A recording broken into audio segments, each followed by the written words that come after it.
My life has changed so much. You know, as I look back, I no longer live in fear.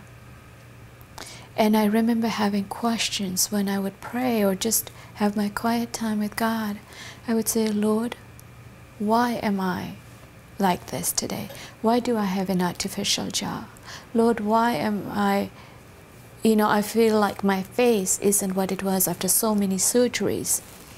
He used to smash my face. He used to kick my face. He tried to take my eye out. You know, forgiveness is hard. It's very hard. I too, when I became a Christian and then started going to church, reading the scriptures, I didn't understand what forgiveness was. And when people would come and say to me, have you forgiven your husband? And my response to them would be, you have no idea what he did to me. And then when I'd read the scripture and I'd pray and I'd say, God, it happened at night. So you were sleeping then. Don't ask me to forgive because you didn't see it. And then, you keep reading the scriptures and you keep thinking, well, if Jesus forgave, if God is asking you to forgive, maybe it's for my benefit.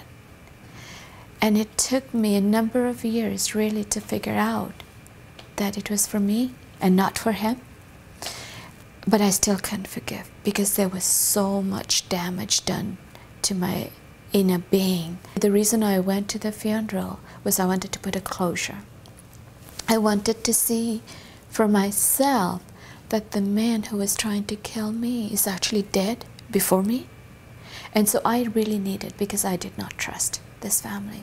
As we went to the place where they cremate, as I was taking that journey to the cemetery, I remember taking that journey many times before.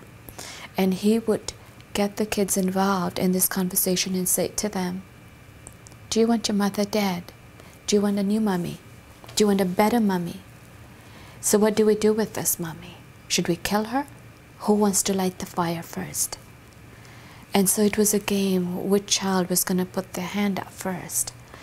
And as I'm going to the cemetery, and I could not help but think how much my life had turned.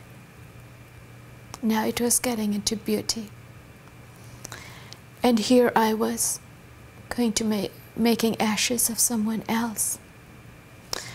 And as I got to the cemetery, to the place where they cremate, my son and my daughter was with me.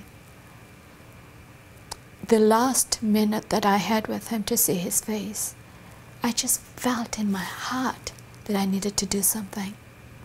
So I reached out and just asked my father-in-law for one moment.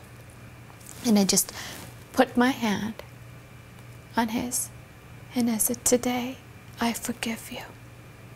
I release everything. I'm no longer going to hold on to the anger, the bitterness, the hatred that I had towards you. I release you. And I told my father-in-law I'm done. And we, my children and I, cremated him. And as the fire became this big volcano kind of thing, I felt that every wound, every pain that was inflicted on me was burning, and that I could be free now. And I gave it all because I knew I had to live. I knew that I had to be an example to my children. I knew I wanted to be a role model and not somebody who's going to carry all this baggage, because this man wasn't around and I wasn't going to let him be around any longer.